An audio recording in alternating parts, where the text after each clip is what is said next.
Oh, cool. And what were you like at school?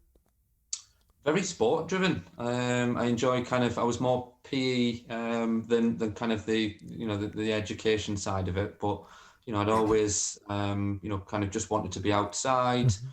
And kind of even early teens. I was kind of gravitating towards kind of more sports that I picked up. I was reasonably good at, Yeah, yeah, yeah. and that's kind of where I was at school. No, okay, I've obviously got your CV and stuff next to me. With Duke of Edinburgh, I did that as well.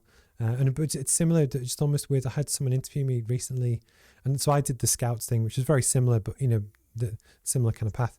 But almost for me, when you do a lot of the outdoor team building kind of skills, you do learn a lot of really good positive character traits that I think follow you through. And almost, what did kind of Duke of Edinburgh like mean to you as you're going through it? What do you feel? Do you feel you actually learned like real life skills from it? It wasn't just a bit of camping and a bit of tying No, knots. I absolutely loved it. So yeah, kind of when I did that, it was something that was a gradual. So kind of it was. I think I did the first and second, and then I think the 2 years revisited and did the third one. But it was, yeah, it was just kind of just lovely being out in Hmm. kind of almost the teamwork and kind of all that mixed into one. But you were with some kind of lovely Yeah, kind yeah, of friends and yeah, and like I think at the time it was more about kind of feeling like you're an adult, and feeling like kind of putting your own tent up and then kind of walking. But it was all yeah, yeah. it was really well kind of constructed, and yeah, kind of thoroughly enjoyed it.